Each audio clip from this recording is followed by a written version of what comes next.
Hey mga ka-tours! Kumusta kayo? So, eto naman, i-explore naman natin yung sa international. So, punta kayo ulit sa Google Flights. Explore natin yung... Okay, wait. Teka. Flights, explore natin siya. Kung halimbawang, tingnan mo dito. Halimbawa, for example, ako, nasa Copenhagen ako. Nasa Europe na kayo.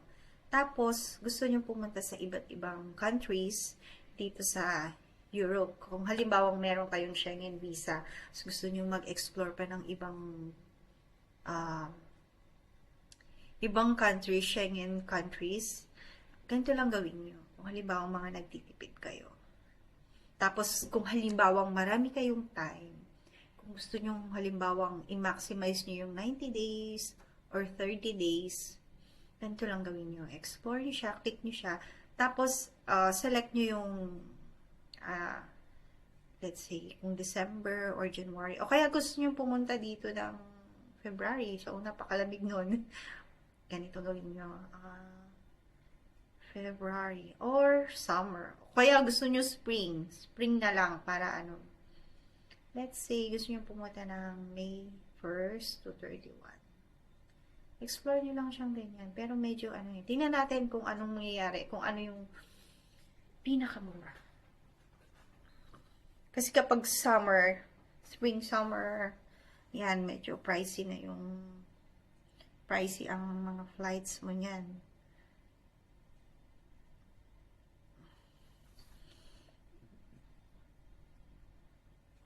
Kasi pag summer, kaya kailangan ibubuk mo siya ng maaga. So, like, kung kami manggagaling ng Copenhagen, so, pag gusto namin pumunta ng Berlin, Germany, that's only 5,900, 5,926 lang. So, kung gusto mag-add bag, syempre wala pang bagahe yan. Kaya, Gdansk, ka sa Poland. Yan. So, ito 6,000 lang, 4,000 lang. Minsan, pa to nagto 2,000 plus lang din to. Minsan. So, kaya ganyan mo lang. Ganyan siya. So, merong pag-room, 14,000, Venice. Nice, Barcelona, 7,000 lang yan. Paris, Bordeaux, Geneva, 5,871 lang.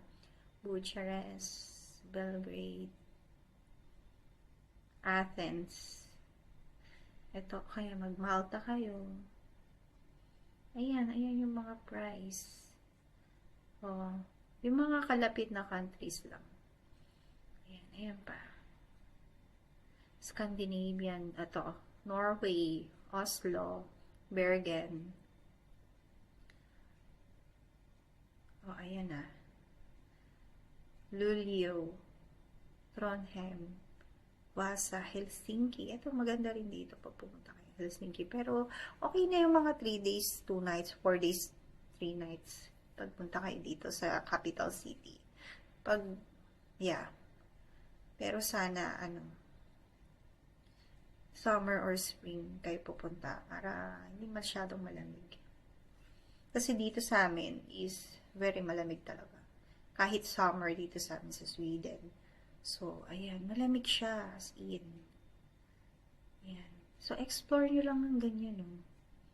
Para marami kayong mapuntahan dito sa sa Schengen countries. At syempre, magbaon kayo ng maraming pera. Para ma-try nyo yung mga activities, yung mga foods.